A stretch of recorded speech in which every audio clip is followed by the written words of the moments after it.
Hi everyone, welcome back to another episode. In this video, I'm gonna let you know how you can delete Google Chat's account.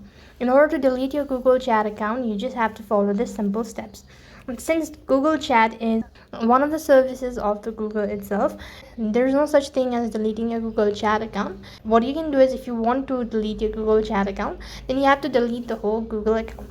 So for that, you need to exit out of your Google account, or you could go to any of these applications, and then you could go ahead and press on the Google account, and then you could go to manage your account. Now remember this, when you delete your Google account, all of your associated accounts will be deleted, such as your Gmail account, your YouTube account, and all that.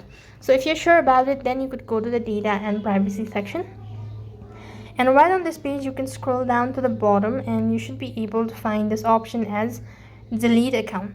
So you can see there's this option as delete a Google service. You would go ahead and press this, and you can just follow the prompt, and with that you'll be able to delete your Google Chats account. That is all for this video. I hope the video is helpful. Make sure to like, share, and subscribe to our channel. Thank you for watching. See you in the next video.